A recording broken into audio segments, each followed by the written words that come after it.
Ada nggak sih orang pakai sepatu butut, tas butut, baju butut? Nggak ada lagi. Ada nggak orang pas kenaikan tahun ajaran baru ke Pegadaian menggadaikan untuk minjam uang buat naik kelas? Nggak ada lagi. Bahkan sekarang orang sudah semangat, kalau kuliah langsung dapat 18 juta. Malah tahun ini kami evaluasi, mungkin Jakarta butuh 25 sampai 30 juta. Nah, kami ini mendidik anak-anak ini memakai kartu. Sekarang anak-anak kampung bangga belanja ke toko Gramedia pakai gesek katanya. Ini untuk menaikkan kepercayaan diri mereka. Inilah edukasi yang kami maksud. Terima kasih. Bagian terakhir saling bertanya. Mohon tenang sekali lagi, tidak berdiri tapi tetap duduk sepanjang debat. Bagian terakhir saling bertanya adalah dari paslon 1 kepada paslon 3. Waktu 1 menit untuk bertanya, disilakan sekarang. Terima kasih. Pak Anies, saya ingin bertanya, ada survei dari Koalisi Warga Jakarta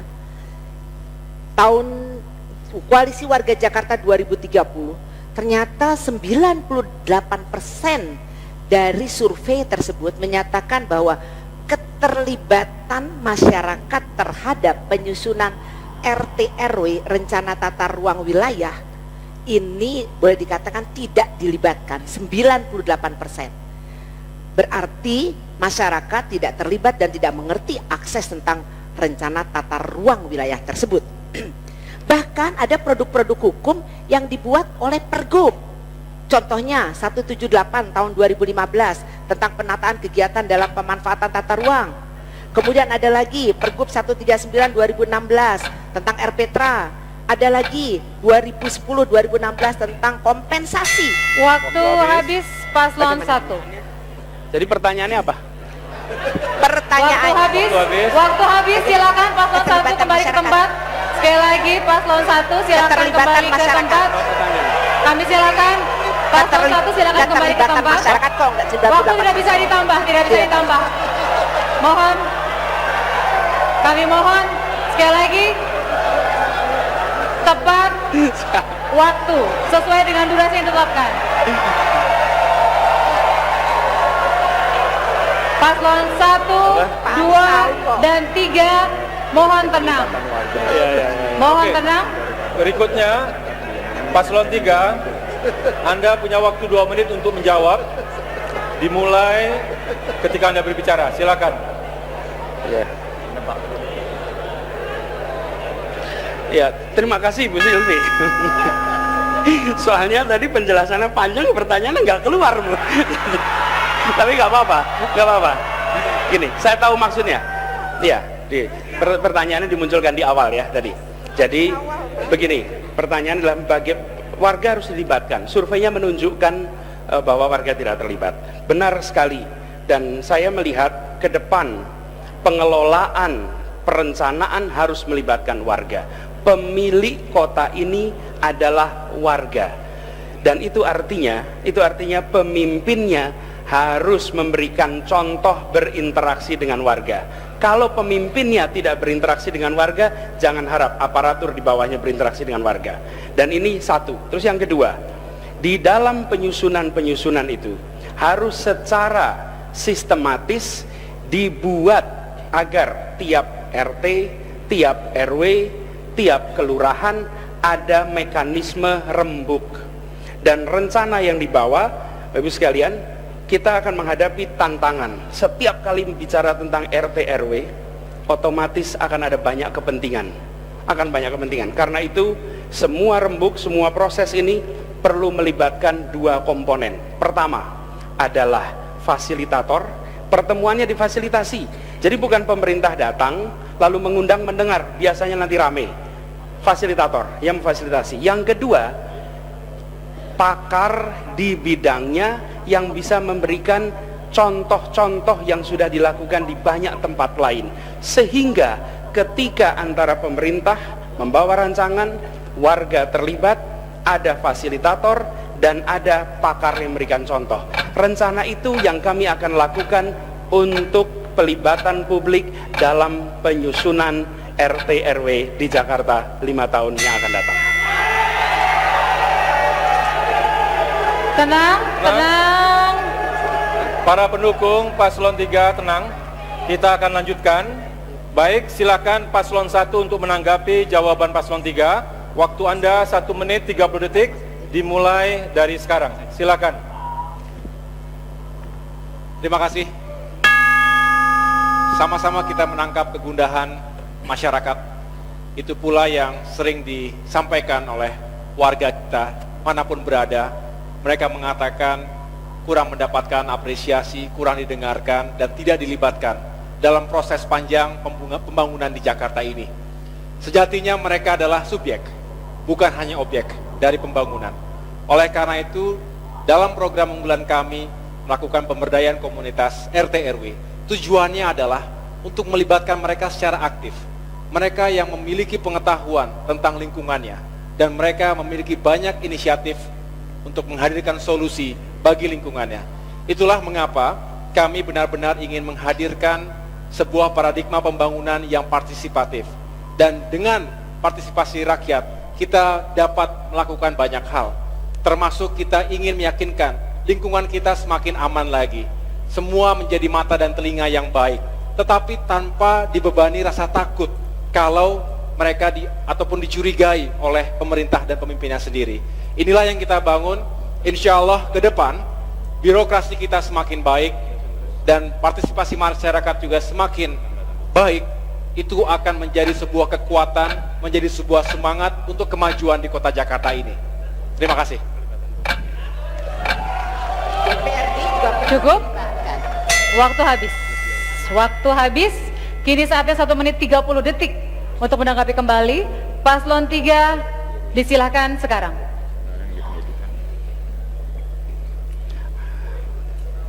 Mengelola rembuk ketika kami memimpin di Kemdikbud, perencanaan melibatkan semua.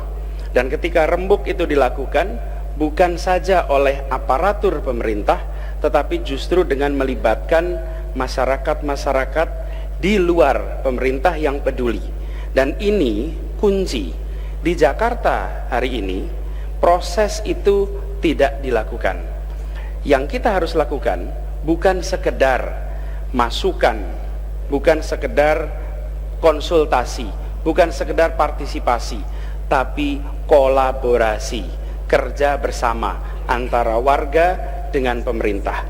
Jadi langkah yang akan kita lakukan adalah melibatkan semua, penyusunan-penyusunan RT/RW dan mengunci. Karena kalau tidak, diskresi-diskresi yang dimiliki gubernur belum tentu bisa dilaksanakan dengan baik. Dan bicara tentang pelibatan ini termasuk ketika menyangkut dana CSR, kami akan membuat bahwa otoritas ada di gubernur, gubernur bisa memiliki diskresi, tapi kami akan membuat tim CSR sehingga keputusannya bukan rasa dan pilihan satu orang, tetapi hasil assessment satu kelompok yang secara objektif.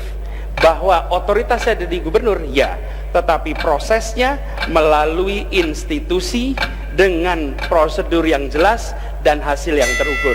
Terima kasih. Para pendukung sekali lagi mohon tenang. Para pendukung mohon tenang, karena apa yang terjadi di ruangan ini tidak hanya kita saksikan para hadirin, tetapi disaksikan oleh jutaan pasang mata melalui 12 stasiun televisi. Jadi saya percaya bahwa kita tidak ingin mempertontonkan hal-hal yang tidak etis. Kalau ingin tepuk tangan, saya ajak sekarang semua untuk tepuk tangan, silakan. Baik, para hadirin, semua pasangan calon telah mendapatkan kesempatan untuk bertanya, menjawab dan menanggapi kembali. Kami akan lanjutkan sesaat lagi setelah jeda berikut ini.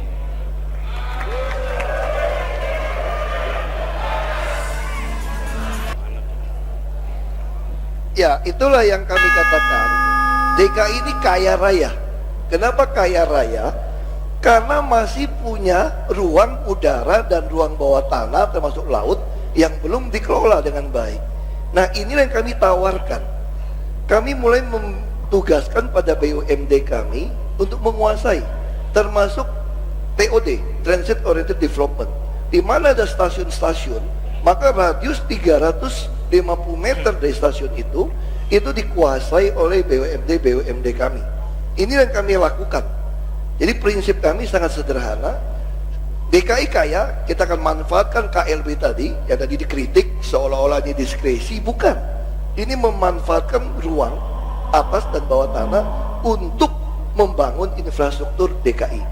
Peraturannya memang lagi disusun, tapi secara pergub kita sudah bisa mengatur. Bisa Monas itu kalau kita katakan 50 hektar saja, kita gali 5 meter ke dalam. Bayangin kalau 50 hektar itu 500.000 meter persegi, 2,5 juta. Nggak ada orang yang bisa begitu kaya raya di tengah ibu kota.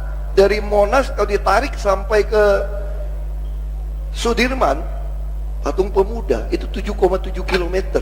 Bayangkan kalau kita pakai semua itu untuk menjadi properti milik BUMD, BUMDKI, baru kita kerjasama. Terima kasih. Waktu habis.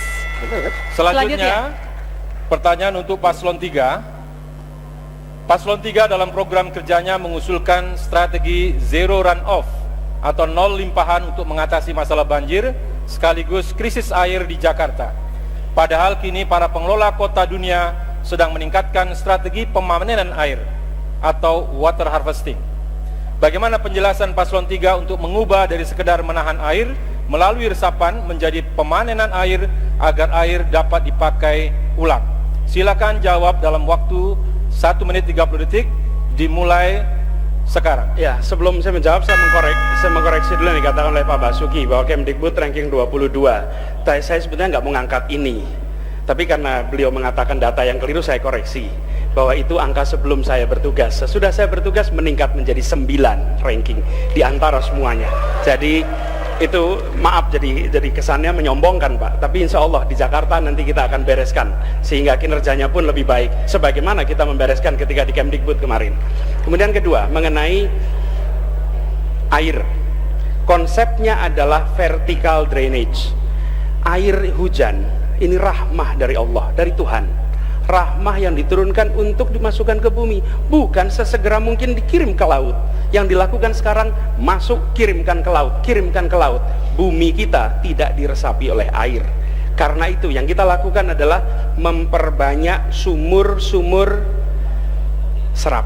resapan di tiap kampung, di tiap rumah, di tiap jalan. Yang kedua, di samping kanal-kanal dan sungai pun kita siapkan lubang ke dalam sehingga tanah di bawah Jakarta berisi air kembali. Hari ini tanah di Jakarta makin hari makin sedikit airnya karena satu penyedotan, yang kedua suplai masuk ke dalamnya hampir tidak ada. Karena konsep yang dilakukan adalah horizontal drainage, dialirkan secara horizontal. Efeknya dikirimkan semua ke laut, apalagi Waktu habis. Paslon 3 waktu habis. Selanjutnya pertanyaan untuk Paslon 1. Paslon 1 dalam visi misinya memberikan perhatian pada ruang terbuka hijau.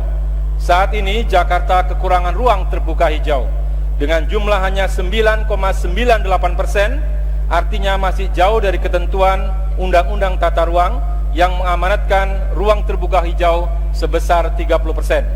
Badan Kesehatan Dunia atau WHO juga menyarankan 25 meter persegi ruang terbuka hijau per penduduk agar kotanya sehat. Bagaimana strategi Paslon nomor 1 meningkatkan ruang terbuka hijau yang sangat defisit pada saat ini? Pertanyaan dijawab dalam waktu 1,5 menit.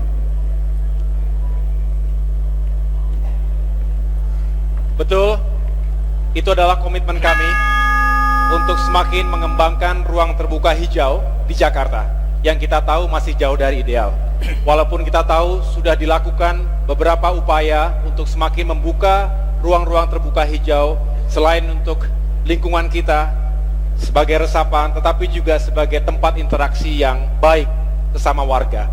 Dan ini menjadi komitmen saya dan Po Silvi.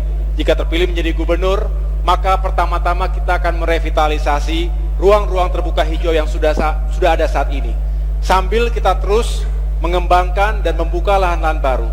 Walaupun tidak banyak pilihan, tetapi kita lihat ada potensi-potensi yang ada di Jakarta ini. Dengan target tidak usah terlalu muluk-muluk, dalam 5 tahun ke depan kita bisa meningkatkan sampai dengan 15% dari total lahan. Sekali lagi, kegunaan ruang terbuka hijau ini yang menjadi sangat penting. Selain untuk aspek lingkungan, tetapi juga kami ingin menghadirkan itu sebagai tempat interaksi warga yang humanis, di mana masyarakat, anak-anak muda bisa berinteraksi, berolahraga, berekreasi dengan baik. Dan ini semua penting dalam rangka meningkatkan rasa bahagia, rasa gembira mereka sehari-hari, mengurangi level stres ketika mereka sudah hektik di perjalanan, sudah sibuk di kantor, kembali ke sekitar rumahnya dan bisa mampir ke ruang-ruang terbuka hijau. Itulah semangat dan komitmen kami. Mudah-mudahan dengan pemberdayaan komunitas kita bisa lakukan itu bersama-sama. Waktu habis. Terima kasih. Para pendukung, kita masih punya bagian selanjutnya, karena itu tetap tenang, tetap tenang, tetap tenang. Para hadirin dan pemirsa, ketiga paslon sudah menjawab berbagai pertanyaan tim panelis. Kali ini para paslon akan diuji kembali sejauh mana komitmen mereka dalam memimpin Jakarta. Kita mulai dari paslon nomor 3. Apa komitmen Anda untuk membangun birokrasi yang profesional dan melayani warga DKI Jakarta 5 tahun ke depan? Silakan Anda jawab dalam waktu 1 menit 30 detik dimulai ketika Anda berbicara. Kami berdua datang membawa pengalaman, membawa pengetahuan dan jaringan. Sekali lagi matur nuwun Pak Jono yang sudah mendidik kepemimpinan sejak SMP dulu. Bapak-bapak Ibu sekalian, ketika kita bicara memimpin maka menghadirkan rasa aman, menghadirkan motivasi bekerja. Karena itu komitmen kita, reformasi birokrasi akan berjalan dengan cepat, dengan suasana kerja yang positif, dengan suasana kerja yang membuat orang mau berkarya. Semua posisi baru diiringi dengan tanda tangan komitmen. Apa? Integritas. Yang kedua, komitmen bahwa ini targetnya. Jika 6 bulan target tidak tercapai, maka yang bertanda tangan otomatis menggunakan surat itu sebagai pengunduran diri. Jadi mereka dikejar dengan target, bukan dikejar oleh rasa takut. Dan target itu disepakati di awal. Ini kami lakukan selama kami memimpin. Bang Sandi dari 3 orang menjadi 50.000 karyawan. Melalui apa? Melalui sistem meritokrasi yang baik. Yang kita akan lakukan, mereform ini, basisnya meritokrasi, diiringi dengan proses yang transparan, suasana kerja yang positif, target yang jelas, dan yang tidak kalah penting, ini bukan sekedar good governance. Yang akan dilakukan adalah melibatkan publik untuk berada di dalam, mengawasi langsung, memberi penilaian langsung. Dengan begitu hasilnya langsung dirasakan oleh publik. Waktu habis paslon 3. Sekarang kita ke paslon 1. Semuanya tenang, tidak ada yang berdiri, mohon duduk. Mohon duduk, semua duduk. Yang di kiri, yang di tengah, yang di kanan, semuanya harap duduk dan tenang. Sekarang untuk paslon 1. Apa komitmen Anda untuk membangun birokrasi yang profesional dan melayani warga DKI Jakarta 5 tahun ke depan? Silakan Anda jawab dalam waktu 1 menit 30 detik dimulai ketika Anda berbicara. Silakan.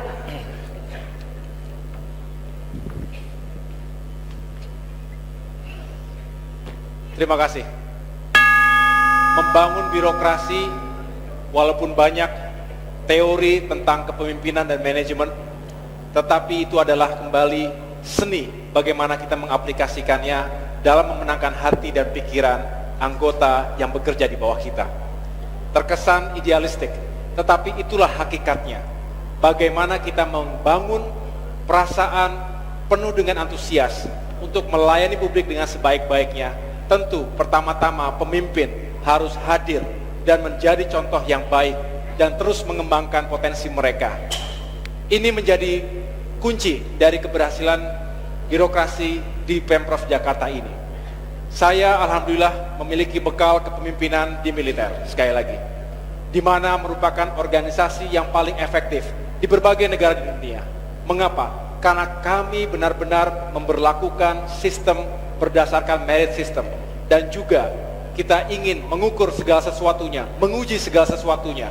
Ada reward and punishment, ada insentif dan disinsentif, tetapi dalam mengaplikasikan itu semua kita menggunakan hati, dan pada akhirnya kita ingin menciptakan sebuah culture of excellence, budaya yang unggul, di mana masing-masing bagian ingin terus saling menyuntik satu sama lain agar tumbuh berkembang dengan baik. Inilah perlunya pemimpin yang bijak dan juga mencintai birokrasinya. Paslon 1. Mohon tenang, mohon tenang. Silahkan Anda duduk, semangatnya kita simpan, jika dipersilakan bertepuk tangan. Sekarang belum disilakan, jadi semuanya duduk dan tenang. Selanjutnya untuk paslon 2, apa komitmen Anda untuk membangun birokrasi yang profesional dan melayani warga DKI Jakarta 5 tahun ke depan? Waktu Anda 1 menit 30 detik, dimulai ketika Anda berbicara sekarang. Kami bukan bicara soal keadilan sosial saja. Kami juga bukan telah melakukan administrasi keadilan sosial, tapi kami adalah orang yang telah melawan keadilan sosial. Keadilan apa? Ketika oknum-oknum PNS mengingkari sumpah jabatan, melakukan pungli, menekan, mempersulit, ini sudah kami singkirkan, kami lawan semua. Maka kami yakin 5 tahun ke depan, ketika PNS-PNS muda, apalagi yang diterima tahun 2010, mereka adalah orang yang sangat bersyukur dengan gaji yang lebih baik daripada swasta. Mereka akan mencapai golongan-golongannya, mereka akan menduduki posisi-posisi, sehingga sebuah budaya empati, hasrat yang melayani akan terbentuk. Kami adalah orang yang menyusun undang-undang aparatur sipil negara. Kami akan mempertahankan meritokrasi, kami akan mempertahankan bagaimana proses seleksi, dan bahkan kami sedang menyiapkan, menyongsong ketika ASN, aparatur sipil negara, terdiri dari PNS dan P3K, pegawai pemerintah perjanjian kontrak, di mana saat itu PP ketika dikeluarkan, swasta boleh menjadi bagian dari aparatur sipil negara. Saat itulah birokrasi kita akan sejajar dengan birokrasi dunia yang memang hasratnya, empatinya melayani rakyat. Karena rakyat adalah bos kami adalah pelayan. Waktu habis paslon 2. Kami mohon tenang. Kita akan masuk bagian-bagian terakhir. Jadi mari kita sama-sama ikuti dengan selalu dan tetap tertib. Baik, para hadirin dan pemirsa, para calon sudah menyampaikan komitmen mereka untuk warga DKI Jakarta. Sekarang kita ingin mendengarkan pernyataan penutup dari masing-masing pasangan calon Gubernur dan Wakil Gubernur DKI Jakarta periode 2017-2022. Kesempatan pertama diberikan kepada paslon 1, waktu Anda 1 menit. Silakan dimulai ketika Anda berbicara.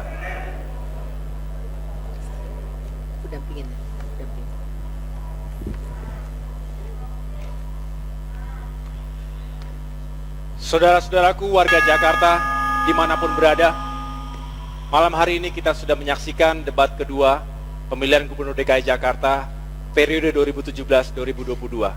Semoga apa yang saudara-saudara saksikan bisa semakin memberikan keyakinan untuk memilih dan menggunakan hak pilih pada tanggal 15 Februari mendatang. Ini adalah kesempatan yang baik untuk menghadirkan perubahan untuk Jakarta. Kami berdua berjuang untuk mendapatkan kesempatan membuktikan bahwa kami benar-benar ingin membela seluruh rakyat Jakarta, membela hak dan kepentingannya agar kita semua bisa tumbuh, berkembang dan sejahtera di kota ini. Berterima kasihlah kita kepada seluruh pemimpin Gubernur Jakarta sebelum-sebelumnya yang telah meletakkan landasan yang baik dan terus kita lanjutkan ke depan. Tetapi banyak hal yang harus kita perbaiki, kita sempurnakan. Itulah tugas kita semua. Bersama-sama kita bisa untuk Jakarta nomor 1. Paslon 1 dalam pernyataan penutup. Silakan kembali ke tempat karena kita akan lanjutkan bagi paslon berikutnya.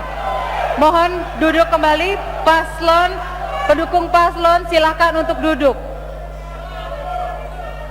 Kita tidak akan lanjutkan sampai Anda semua tenang. Kita tidak akan lanjutkan sampai Anda semua tenang. Selanjutnya kesempatan yang sama untuk paslon 2 menyampaikan pernyataan penutup. Waktu 1 menit, silakan.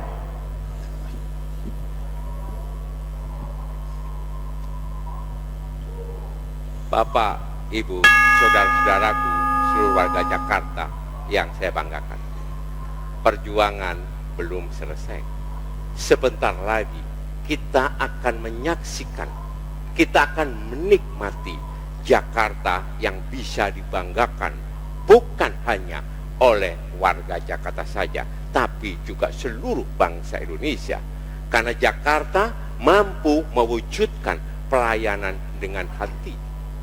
Jakarta mampu mewujudkan pelayanan yang bersih, yang transparan. Infrastruktur terbangun dengan baik, kali-kali kita bersih. Tidak ada kekumuhan di sana-sini. Dan keterbihaan yang jelas kepada wong cilik. Oleh karena itu, izinkan kami untuk menuntaskan apa yang sudah kami awali. Mohon doa restu dan jangan takut untuk menentukan pilihan sesuai dengan hati nurani. Waktu habis paslon 2. Dengan peringatan yang sama kami sampaikan, silakan untuk duduk. Silakan untuk duduk, belum saatnya untuk menyampaikan yel-yel. Silakan duduk. Silakan duduk. Baik, kami persilakan kepada paslon 3 untuk menyampaikan pernyataan penutup Anda dalam waktu 1 menit. Bagi kami, reformasi birokrasi pelayanan publik penataan kota murni ujungnya untuk kesejahteraan rakyat. Itu harga mati. Program OKOC sudah menyiapkan 3.300 lapangan kerja per hari ini. OKOC. Kita yakin bahwa dengan hasil yang sudah dilakukan oleh Mas Anies, kita akan lebih baik ke depan. Insya Allah kepemimpinan yang akan kami hadirkan akan membuat nuansa Jakarta menjadi lebih bersahabat. Birokrat bisa bekerja dengan tenang, yang bekerja baik akan mendapatkan reward positif, dan tidak menghukum birokrat dengan sebutan semua korupsi. Tidak, yang ada adalah semua bisa berprestasi. Dorongannya positif, bukan energi yang negatif. Dan yang akan kami hadirkan adalah kepemimpinan efektif yang menghasilkan perubahan langsung dirasakan oleh masyarakat dimanapun berada di Jakarta. Waktu Waktu habis. habis. Terima kasih. Paslon 3 silakan kembali duduk. Para pendukung juga silakan duduk. Silakan duduk. Sekarang semua sudah menyampaikan pernyataan penutup, jadi saya persilahkan tepuk tangan untuk para paslon.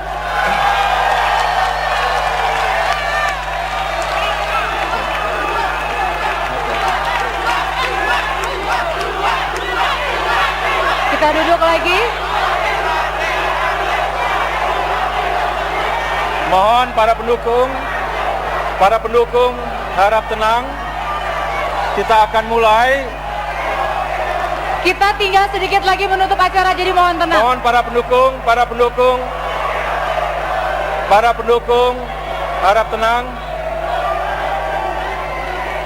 Baiklah para hadirin dan pemirsa, kita sudah melewati debat kedua Pilkada DKI Jakarta 2017. Sepanjang segmen 1 dan 6, kita sudah semakin mengenal 3 pasangan calon gubernur dan wakil gubernur DKI Jakarta 2017-2022. Dan ini adalah akhir debat kedua Pilkada DKI 2017. Kami ucapkan terima kasih Anda sudah menyaksikan, dan bagi Anda yang memiliki hak pilih, ada hampir 7 juta dalam daftar pemilih tetap. Silakan datang berbondong-bondong ke tempat pemungutan suara atau TPS, ada 15.000 TPS. Datang, gunakan hak pilih Anda 15 Februari. Pilihlah pemimpin terbaik menurut Anda untuk memimpin Jakarta 5 tahun ke depan. Suara Anda menentukan masa depan ibu kota tercinta Jakarta. Saya Eko Prasojo Dan saya Tina Talisa, beserta seluruh kerabat kerja yang bertugas malam hari ini, mengucapkan terima kasih. Selamat malam. dan sampai jumpa. Kini kita akan bernyanyi bersama.